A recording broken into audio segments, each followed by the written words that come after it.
Hello YouTube, Damo_23 here, and welcome back to another episode here on the YouTube channel. In today's video, it was meant to be the game against West Ham in the FA Cup 5th round. I did film that game. I have got a corrupt error on that file because OBS has played up massively on me and wouldn't let me stop a recording. So we are going to be recapping that result today. The main reason I'm here is if you can see past the screen marquee of all my OBS recordings that generally go, and you can see that that one there is not working particularly well. We have got a game. We've got a youth... this guy's thrown me. We have a youth intake player that's already 2.5 star. That's never happened to me before being in the Premier League. Yes, George Davies is the real deal.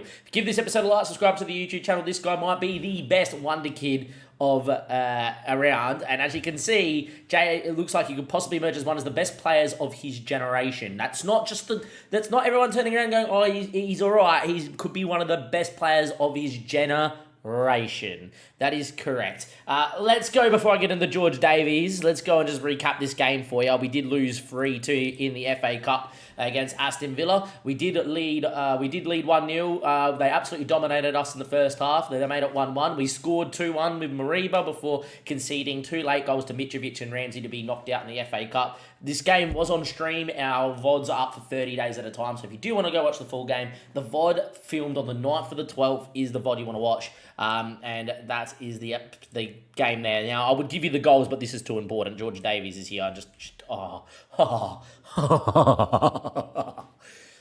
He's good. Of course he is. At 15 years of age, he's already got 16 passing, 16 tackling, 19 teamwork, and 17 work rate. So he's got 18 bravery and 17 aggression, which means this guy is going to throw himself into tackles. The only thing I don't like about him is he likes to get forward whenever possible, but considering how well-rounded the physicals are, I kind of understand that as well. If this guy could cross a ball, I would turn him into the best right back the world has ever seen. What a footballer. Straight away, you're working to defensive positioning, I feel. I think you're trying to... maybe not. There's 2 schools of thought. Get the marking, the positioning, and the decisions up to 15. And that is correct. He's already got 6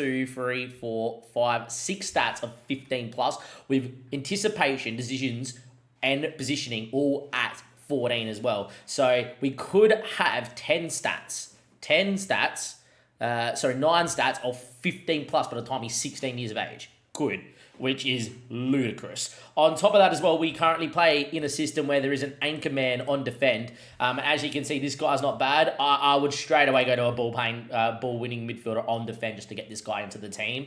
I know we have Koulibaly. I know we have Mariba. I know we just signed Brian Sanchez. This guy's going to make his Premier League debut for me against... who am I playing next? I'm playing Burnley away. He's going to make his debut for Burnley away. This episode's going to be called George Davis, and the next game you're going to see me play is Burnley away to see George Davis start at 15 years of age in the Premier League, as long as there's no age rules or anything like that. On top of that too, look, there's 2 strands of 4. Get this positioning and decision-making to 15, so he's already like elite up here. Or no, they're going to naturally get there and start working some of the physicality. The one thing I do like about him in particular is he's fairly professional and the physicals are very well-rounded that he could develop into a monster. I think maybe I'll get him on agility and balance from minute 1, and off we go. Let's see what sort of contract he wants because, apparently he's already got an agent. So there you go. Mikey Reed wants an agent. He's already got an agent at this age. It kind of sums it up. Yeah, just whatever. Whatever you want, mate. Yeah, give him more money. Give him more money. Give him more money. Give him all the money. Done. He is the best. Now, has Jason Jones got anything? He's well-rounded, 6'2" goalkeeper. Sean Butler, actually got not bad ability at the moment. And Mikey Evans is a winger. And to be fair, all these guys with that sort of potential have like good championship, lower Premier League potential. So, you never know. Maybe one of them could develop into a monster too. Yeah, I'm in a bit of shock. I'm a bit everywhere. I can't believe that George Davis is just genned out at the club. He's 5'9". He's probably got a growth spurt in him to get to 5'10". He's already good enough to play for me in the Prem. Him, Josh Herman are going to be here as homegrown talent, and they're going to be playing in the Premier League from now onwards. What a player. What a baller. I'm going to see his guys in a second for Burnley. He should have signed for the football club then. And that's going to be your episode here. Is going to be George Davies, who should be straight away into the team, right? Is he in the team already? Tyler Alden, the Wales under 21s. Josh Herman's been caught up by Wales. There you go. I don't believe he hasn't been called up, maybe because he's not affiliated to a club yet. But yeah, wow. What a player, what a footballer. We have got one of the best wonder kids I'm ever going to get in a youth intake, ever. Okay, here we are, Burnley, 17th in the Prem they are and fighting relegation. Well, we currently sit 11th and we're 6 points behind Everton, a point ahead of West Ham, but we're starting to creep away from Fulham, who are 6 points behind us here, and we do have some very good fixtures incoming as well. Obviously, this day is all about one guy, and he has signed a deal, and that is Davis, George Davis, straight away back into the squad, into the team, and is going to be starting in the role. I think I am going to move him into...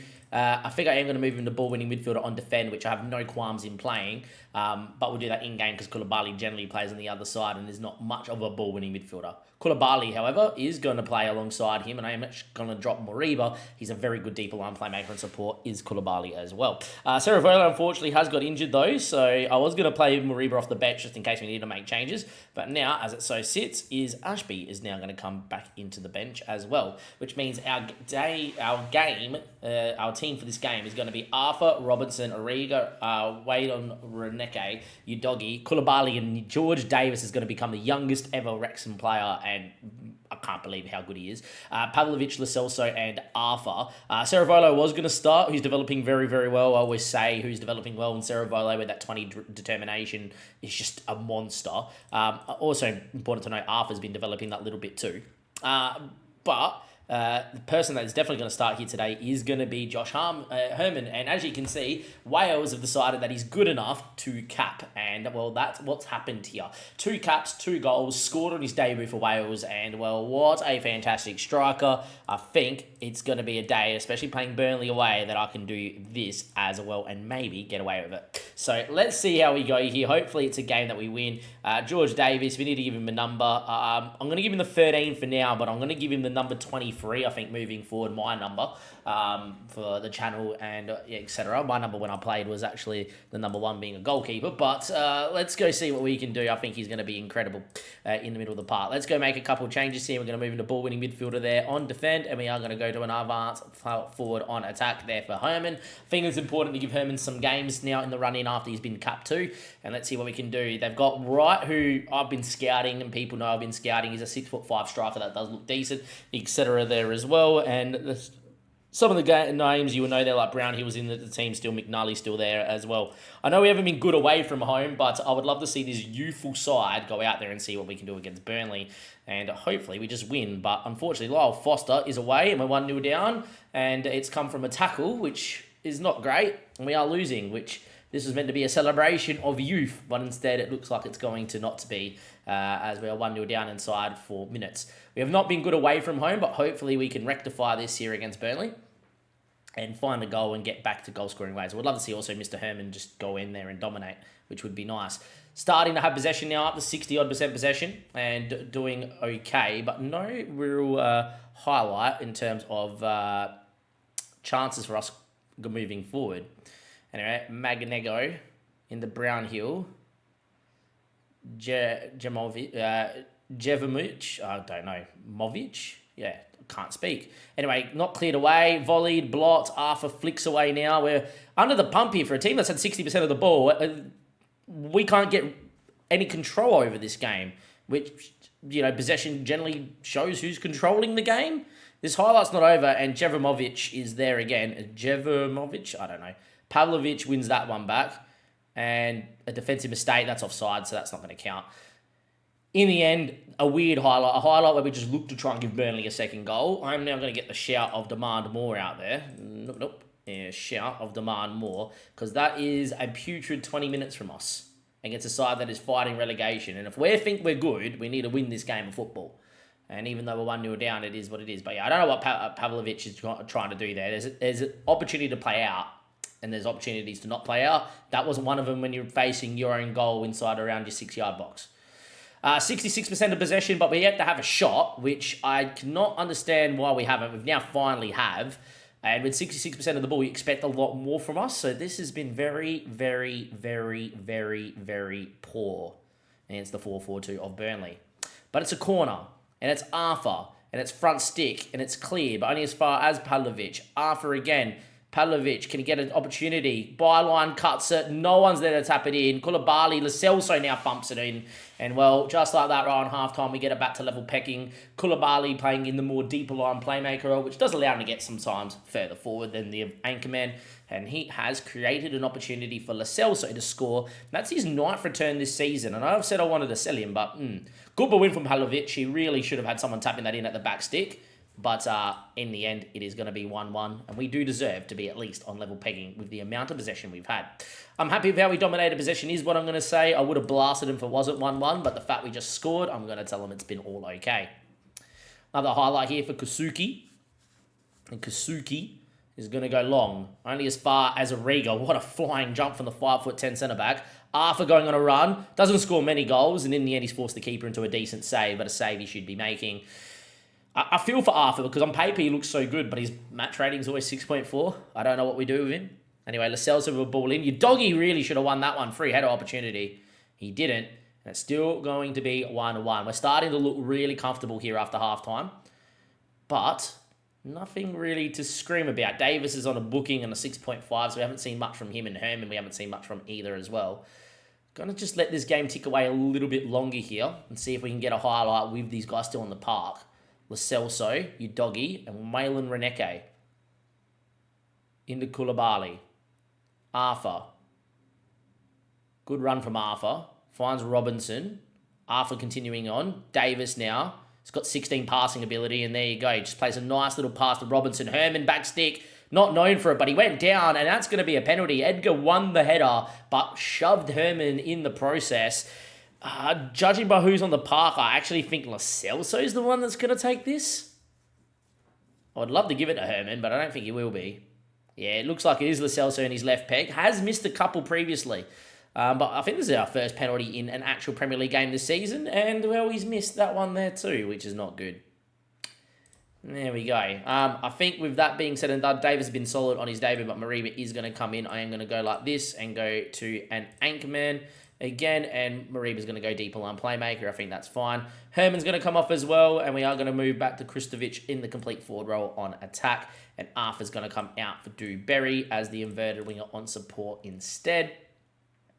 And I think that's what we're going to move to here. No, the cells are going to come off, and I'm actually going to get Sanchez and move him back a line and get Mariba in the hole. We have seen Mariba score in the hole previously. It would have been in that West Ham game where I moved him into the 10. It looked like a tactical genius, but Aston Villa game, sorry, but we never got to see that because of the bloody stupid OBS being a stupid thing. Anyway, we lose the ball out, but Koulibaly wins it back in the anchorman role. Sanchez now, he's looked good every time he has stepped on the football park for us. Robinson, Dewberry, drives inside, loses out again. That's 2 times Dewberry's lost it. And in the end, Cristaldo with a ball out to Brownhill. This would be a very undeserving loss if we were to concede from this highlight here. And that's a ball in, and that really should have been a goal for Lyle Foster. He's missed a big-headed opportunity there. Let's see if we can continue our possession play and dominate and build out from the back here. And it is going to be Robinson looking inside. He beats his man. Very well done from the young fullback. And we're going to look to move it around again. Dewberry switches out to Destiny Udogi. Pavlovic in a good area. Ball lacked a little bit of speed, but Pavlovic picked it up and get towards the byline. Ball in, Mariba's there. And, well, Mariba with a great goal thumps it at the front stick. He loves the 10 role, I will say this. Every time he gets in the 10, he seems to score. Maybe something to look at moving forward if Sanchez develops into this monster that maybe Mariba can play in the 10 and use Ceravolo still as the backup 10. But Mariba getting forward at the front stick. Good ball in from Pavlovic. And, well, that is a finish, and that is 2-1. And we deserve to be in the lead of this game from just the pure possession-based stats. Anyway, Brandon Williams highlight from kickoff, and it's Boateng, not the actual Kevin Prince, I don't think. And that's an effort which Arthur will save well down to his right. Time ticks away. Robinson looks dead. I might bring him off here for Ashby. Ball to the top of the box. Good touch. Riga tackles. No penalty given. We get away with that one, maybe. 77 minutes played. I am going to make a change. Ashby for Robinson is going to be that change. Just go more wing back on support on that side as well, considering we are leading 2-1. We're not the greatest away from home, but this is a game that we should be winning. They've moved into 4-2-4. Can we find maybe that killer goal? Just kill the game off. If been much the better side here. 2.53 XG, 62% possession and 91% pass completion. We deserve to win this one. And while we come back from 1-0 down to win 2-1, George Davis' first start as a 15-year-old was a 6.7. He got booked. Ball-winning midfielder. Of course, they're going to get booked. And looked very solid out there, and we saw him link up play once, so I'm very happy with that. Herman's now capped by Wales, and those two are going to be here for 10, 12, 14 seasons to come. That was a great performance, a great comeback, and a very good win, and highlights the possession-based system is very, very good. In terms of the next episode, it is just going to be the end of the season against Manchester City and Arsenal to dictate if we're going to finish in the top half, the middle of the table, or in the bottom half as well. We're currently 4 points clear of West Ham, and we've got only 6 games to go. I'll see you guys for Arsenal and for Man City. Thank you very much. I'll catch you guys next time, and goodbye.